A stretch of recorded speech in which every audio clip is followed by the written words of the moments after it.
Assalamualaikum warahmatullahi wabarakatuh.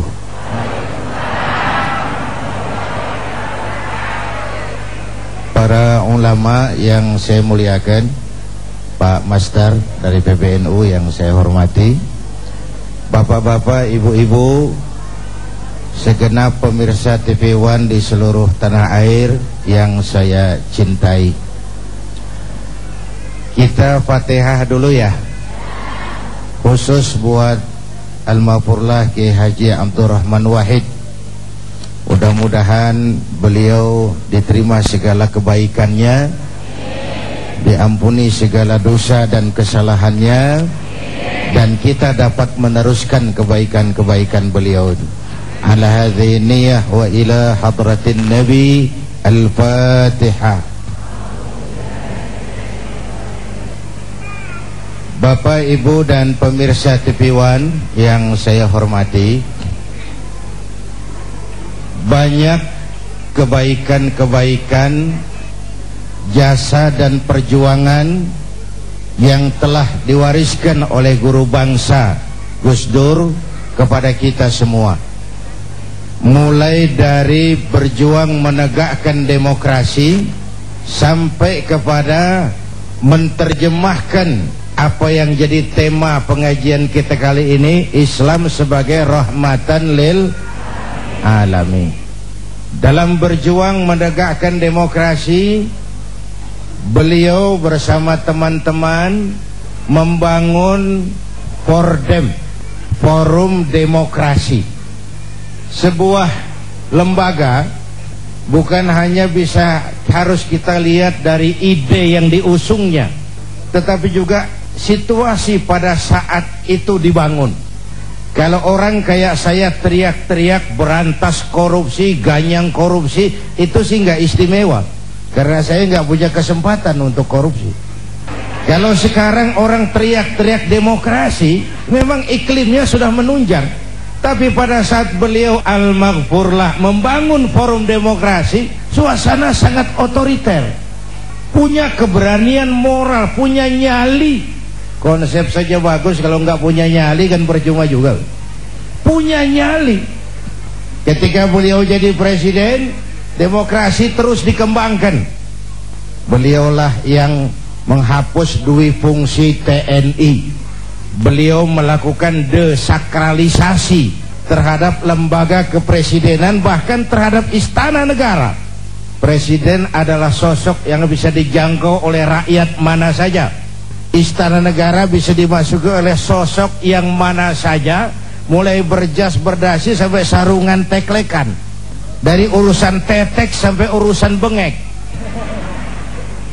Kehebatan istana negara itu bukan karena dipagar tinggi biayanya 20 miliar, bukan, tapi karena dia aspiratif, dia menampung, dia mau menjadi lembaga yang mewakili kepentingan rakyat banyak.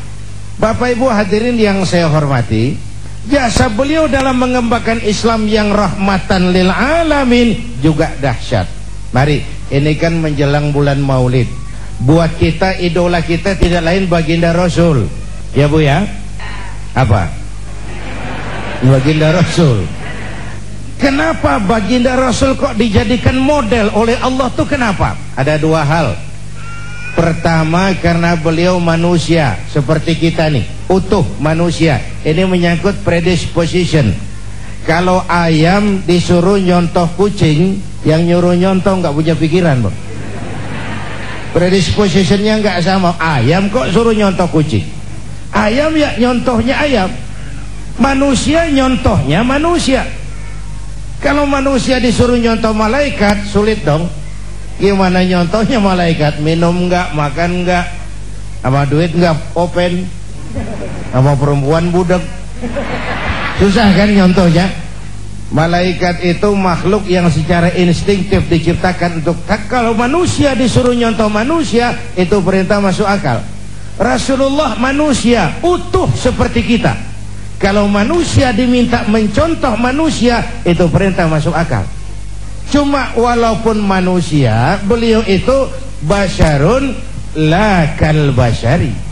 Manusia memang, tapi nggak seperti manusia pada umumnya. Di situ letak uswahnya. Contoh, kita ini manusia, kita tidur. Rasulullah manusia, beliau juga tidur. Tidurnya Rasul tidur mata doang, hatinya nggak pernah tidur. Itu loh bedanya. Tidur kita tidur keblek. Kalau sudah tidur total, Rasul tidur mata, hatinya nggak pernah tidur. Basyarun la kal basyar. Kita manusia, kita berludah. Rasul manusia, beliau juga berludah. Ludah Rasul obat. Ludah Rasul.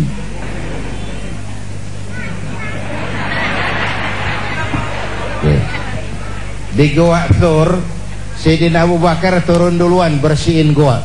Sebentar ya Rasul, saya bersihin. Kalau ada binatang berbisa, silakan. Turun Sayyidina Abu Bakar bersihin goa. Betul, tangannya digigit kalajengking, Pak. Sakit, ngebet, bengkak. Kalajengking Arab. Ya memang di Arab kejadian itu. Ya udah dengerin aja, kenapa sih? Ditahan saja oleh beliau. Sudah, ya Rasul silakan turun. Lama-lama di goa kelihatan juga tuh Sayyidina Abu Bakar pucat mukanya. Mabaluka ya Abu Bakar. Abu Bakar, kenapa kamu pucat? Enggak. Berat meninggalkan Mekah? Enggak.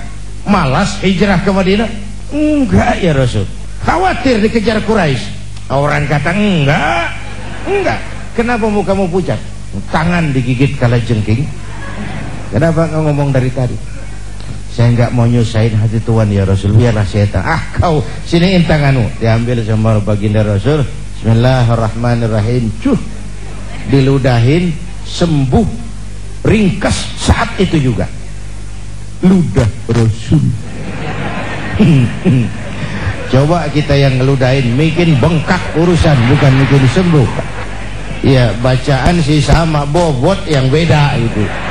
Ini kan zaman sekarang kita mau nyari keramat tempelan melulu nih. Bacaan sih sama, bobot yang beda. Kita manusia berkeringat, Rasul manusia, beliau juga berkeringat. Keringatnya baginda Rasul harum wangi bau minyak kasturi. Zaman belum ada parfum. Keringat kita rasain aja masing-masing. Itu sisi pertama kenapa beliau dijadikan model. Ini nanti baru pengantar menuju rahmatan lil alamin. Alasan kedua kenapa beliau jadi contoh, karena beliau sosok yang multidimensi. Sesuatu itu bisa dijadikan contoh kalau dia multi. Saya ini guru Pak, Rasul ngajar Mas. Saya ini jenderal Pak, Rasul mimpin tentara di medan perang. Saya ini pengusaha Pak, Rasul dagang Bung. Saya ini mubalik, Rasul dakwah Mas. Saya ini kepala rumah tangga, Rasul punya anak istri Bung. Dan di dalam keseluruhannya beliau uswatun.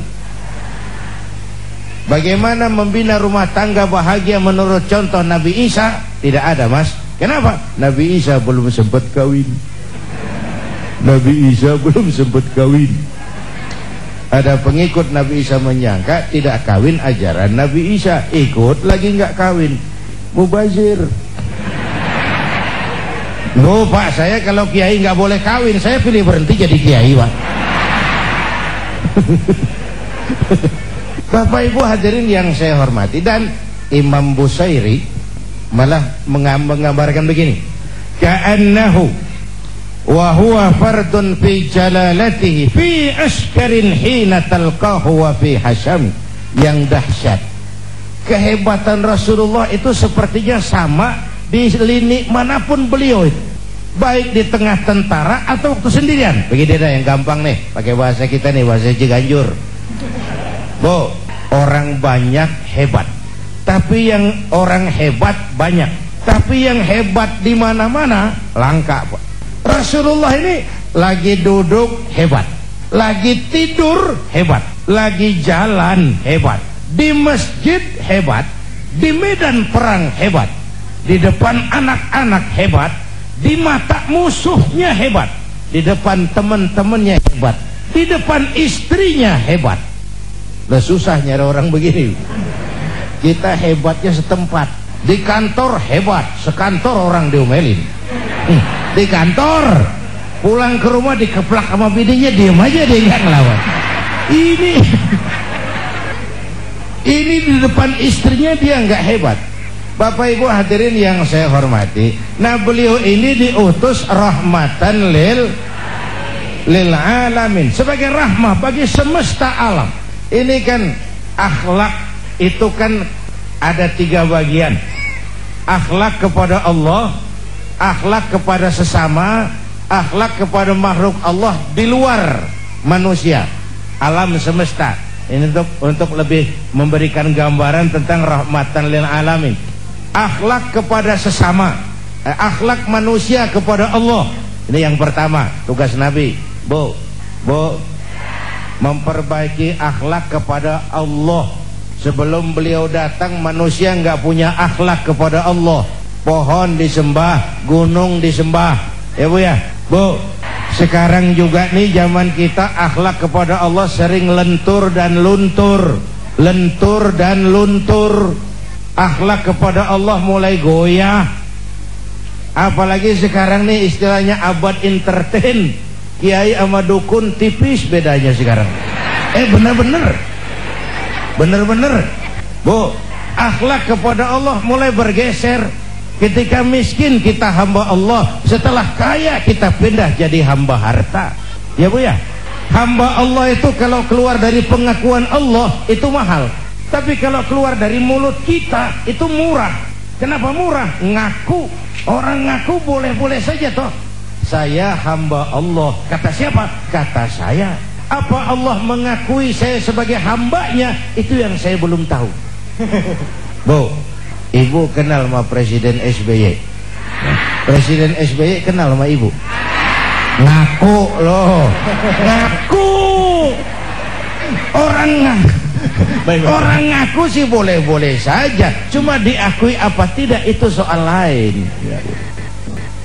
Bapak, Ibu dan segenap pemirsa TV One di seluruh tanah air, mohon maaf Pak Wali Kota Depok, agak kehalingan tadi, enggak kelihatan. Bapak Ibu hadirin yang saya hormati, saya bersyukur lahir di Indonesia. Saya bangga jadi anak Indonesia, menuju Islam rahmatan lil alamin dengan tetap menjaga keindonesiaan kita. Bukan karena saya ditatar untuk itu, bukan. Pertama karena perjalanan dakwah saya ke seluruh pelosok Nusantara, saya saksikan wajah Indonesia dari desa ke desa. Yang kedua, Allah kasih kesempatan saya melihat berbagai negeri lain di dunia ini. Makin banyak negeri saya lihat, saya kok makin bersyukur lahir di Indonesia, jadi anak Indonesia. Bu, sedikit wawasan kebangsaan dulu dah sebelum menuju rahmah.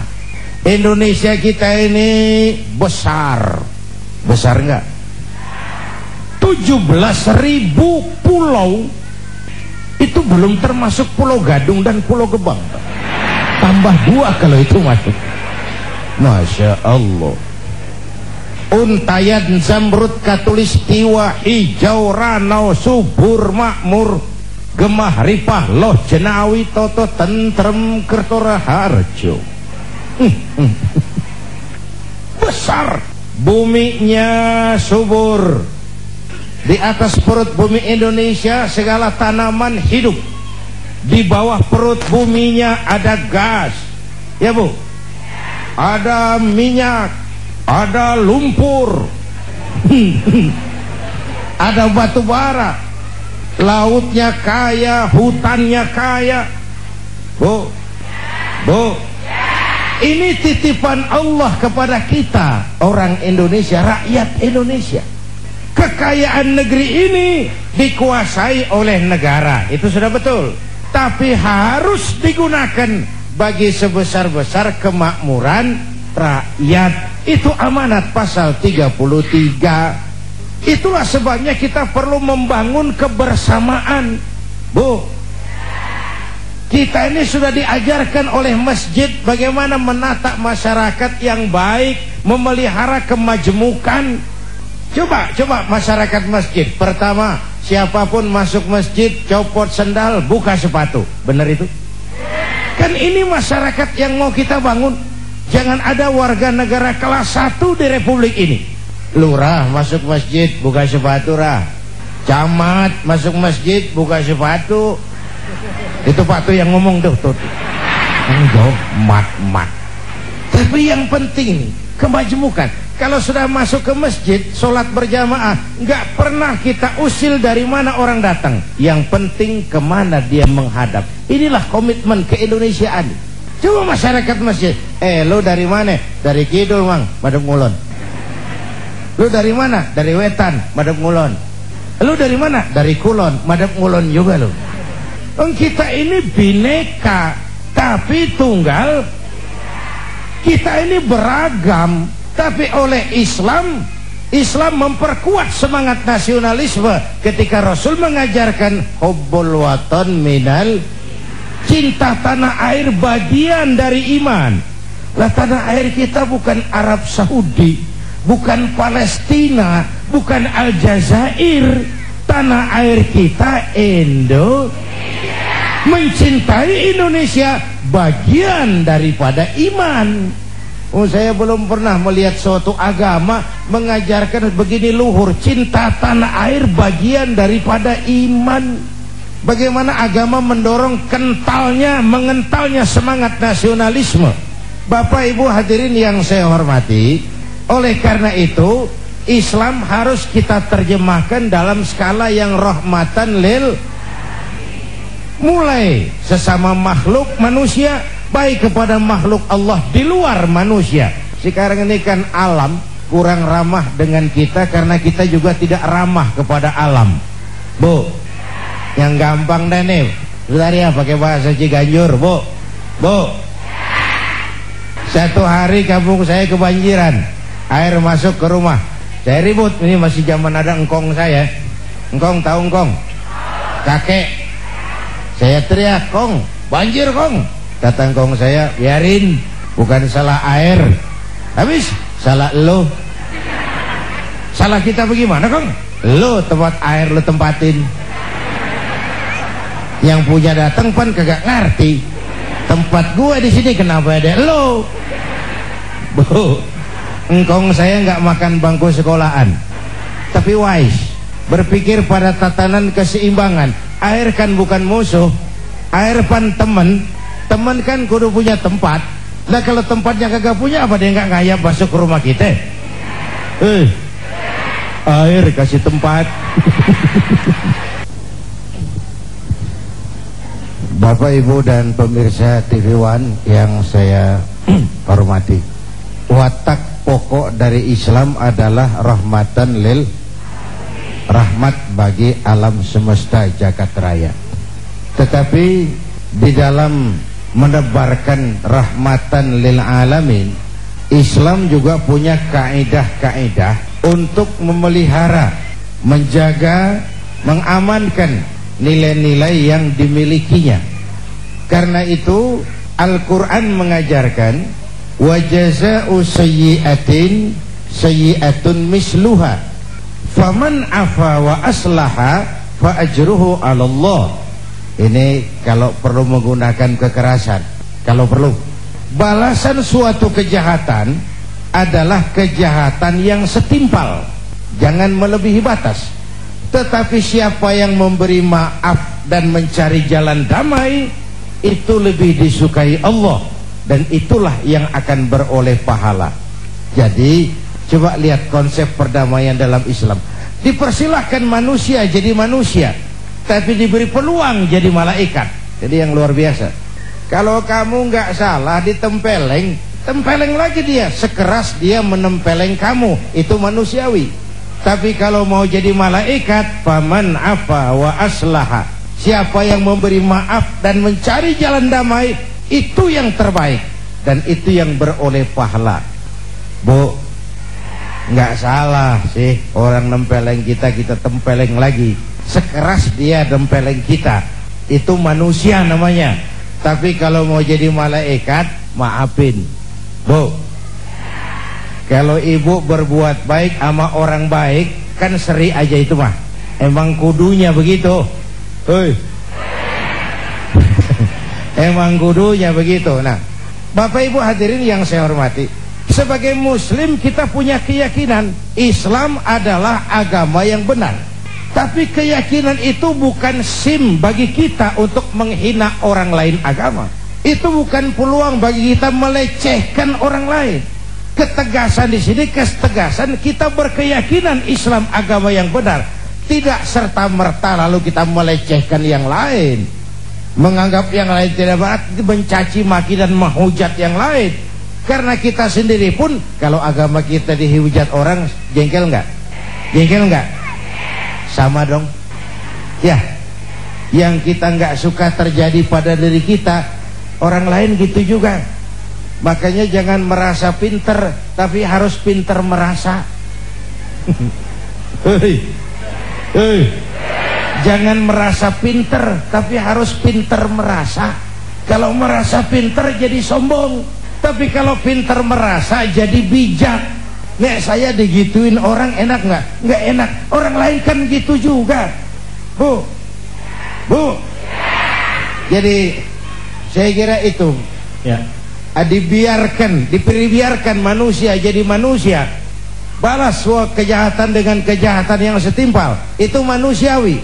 Tapi kalau mau jadi malaikat, faman afa wa aslaha, siapa yang memberi maaf dan mencari jalan damai, itu yang terbaik. Dengan kata lain, musuh sih jangan dicari, tapi kalau ketemu sih jangan lari. Ya. Baik. Bapak Ibu pemirsa TV One, menarik sekali. Yang pertama, jujurlah. Jujurlah itu kalau bahasa seniman, jangan ada dusta di antara kita.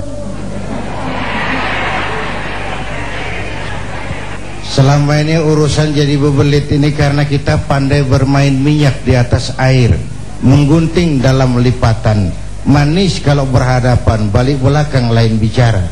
Mulutnya cerita tentang jihad terhadap korupsi, tapi di belakang melindungi koruptor. Itu kan ada dusta di antara kita. Sederhana pesan Gus Dur, jujur. Dan kejujuran itu dimulai dari diri sendiri. Rasul mengajarkan, ana awwalu wajibin ala ma amartukum bih. Apapun yang aku perintahkan kepadamu, aku pelaksana pertamanya. Maka perintahnya berwibawa, ajarannya diikuti orang karena beliau menggunakan prinsip ini. Lidahnya adalah hatinya, ucapannya adalah perbuatannya. Orang ikut tidak ragu-ragu. Tidak ada yang disembunyikan oleh baginda Rasul. Beliau bukan tokoh yang piawai membangun pencitraan, tidak. Beliau tokoh yang jujurlah apa adanya. Itu yang saya katakan tadi, desakralisasi lembaga kepresidenan. Presiden bisa dijangkau siapa saja.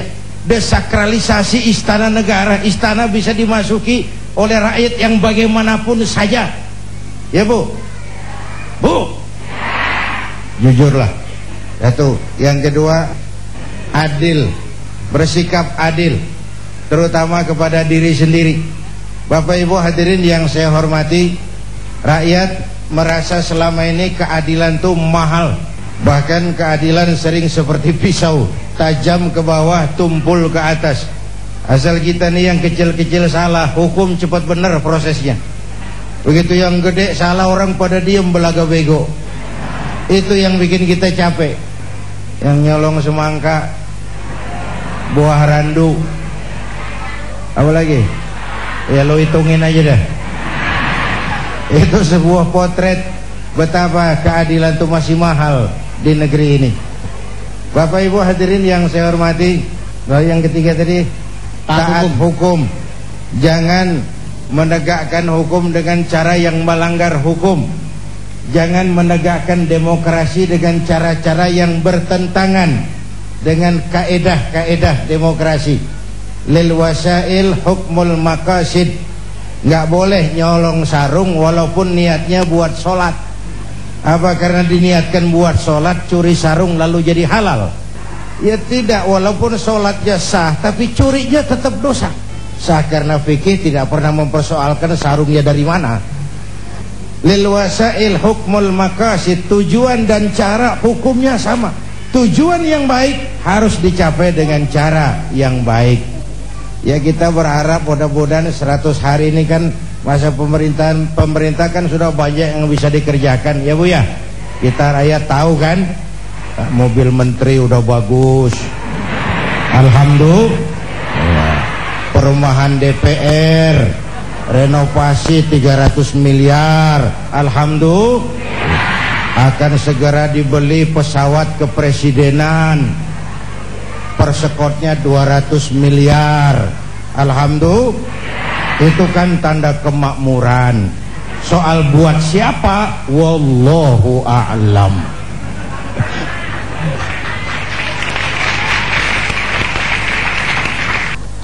Bapak Ibu hadirin, saya mulai dulu dengan masalah pemimpin. Buat kita yang suka ngaji fikih udah ngajarin sebenarnya ya. Kalau cari imam tuh syarat pertamanya a'lamuhum. Orang yang paling alim di kampungmu siapa? Pilih jadi imam. Yang paling alim, bukan yang paling tua, paling alim.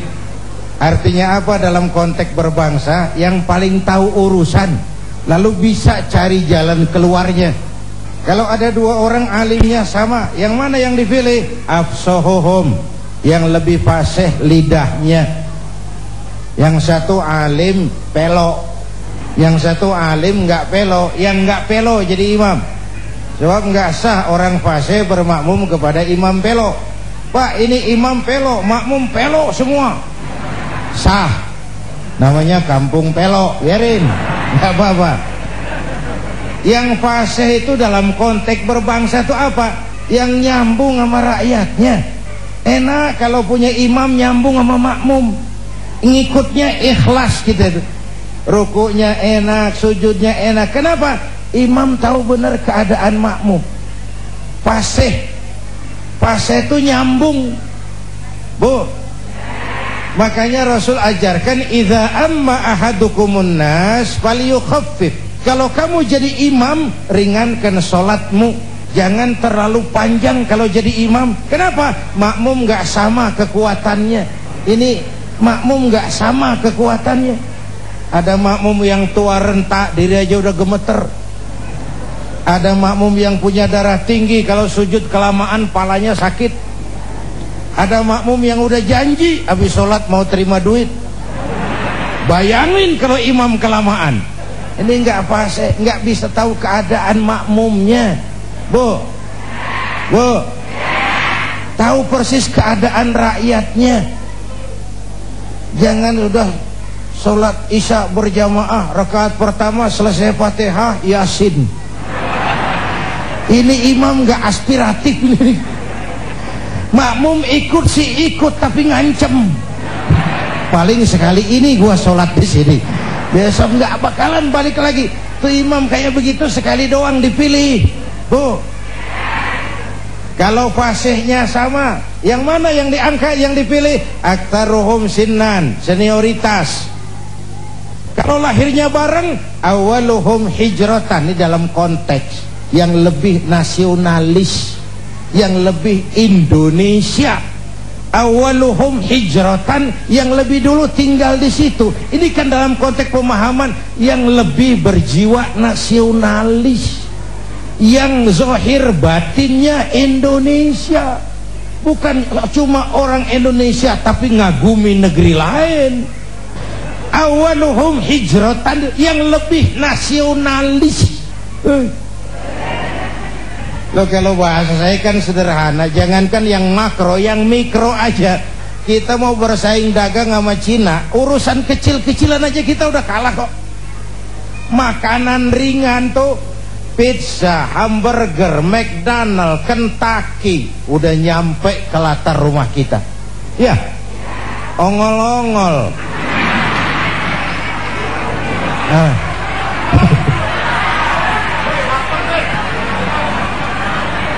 Janganlah bicara nasionalisme yang makro membumbung, yang mikro-mikroan aja kita sendiri sudah lentur dan luntur. Jadi memang konteksnya cari pemimpin itu yang lebih nasionalis, awaluhum hijratan, yang lebih dulu tinggal di situ, dia lebih paham lingkungan.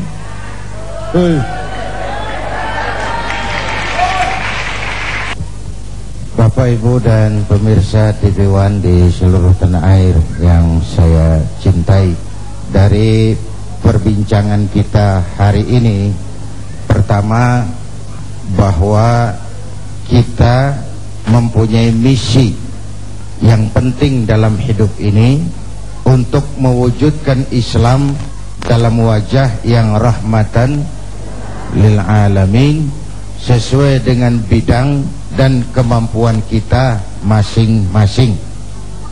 Sesuai dengan bidang dan kemampuan kita masing-masing. Oleh karena itu, mari kita mulai dari diri kita sendiri, mengembangkan akhlak yang baik, akhlak kepada Allah, akhlak kepada sesama manusia, dan akhlak kepada makhluk Allah yang lain di luar manusia. Akhlak kepada hutan, kepada pohon, akhlak kepada binatang, akhlak kepada air, akhlak kepada gunung, dan seterusnya, sebagai bagian dari pengembangan sikap rahmatan lil alamin. Akhirnya kita mohon pertolongan Allah, mudah-mudahan bangsa ini diberi jalan keluar dari berbagai kesulitan, diberikan pemimpin yang adil, yang taat kepada Allah dan Rasulnya, dan sayang kepada kita semua. Ini jumpa kita hari ini, insya Allah kesempatan yang kita jumpa lagi. Mari sama-sama kita memanjatkan istighfar, karena istighfar pun bagian dari upaya yang Allah janjikan dalam Al-Quran. Wa ma kana Allahu mu'adzibahum wa hum yastaghfirun. Allah tidak akan menurunkan bencana sepanjang di tengah mereka masih banyak orang-orang yang istighfar.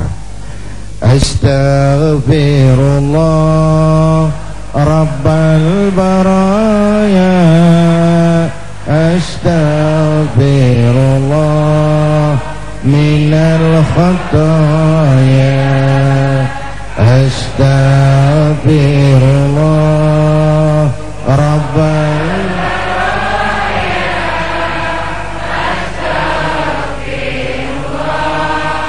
minal khataya, dalam surat Al-Hujurat ayat 13 Allah berfirman, hai manusia, sesungguhnya kami menciptakan kamu dari seorang laki-laki dan seorang perempuan, dan menjadikan kamu berbangsa-bangsa dan bersuku-suku supaya kamu saling kenal. Semangat berbangsa adalah hal yang utama dalam kehidupan berbangsa. Semoga kita senantiasa bisa menjaga persatuan dan kesatuan bangsa ini, agar bangsa Indonesia benar-benar bisa menjadi bangsa yang kuat dan bangsa yang kokoh. Terlebih dari itu semua, tentunya kita umat Islam mari kembali lagi mengkaji dan juga mempelajari agama Islam, agar Islam benar-benar menjadi rahmatan lil alamin, membawa kedamaian bagi seluruh alam semesta. Saya David Alik undur diri dari hadapan Anda, dan terima kasih kami ucapkan pada keluarga besar almarhum Kiai Haji Abdurrahman Wahid. Terima kasih pada Bapak Masdar Farid Mas Udi, dan juga terima kasih Bapak Lukman Hakim, terima kasih pada Bapak Nur Mahmudi Ismail. Terima kasih pada pemirsa. Kami mohon maaf jika ada kekurangan dan kesalahan. Minggu depan kami akan disiarkan langsung dari Rutan Pondok Bambu. Wabillahi taufiq wal hidayah. Wassalamualaikum warahmatullahi wabarakatuh.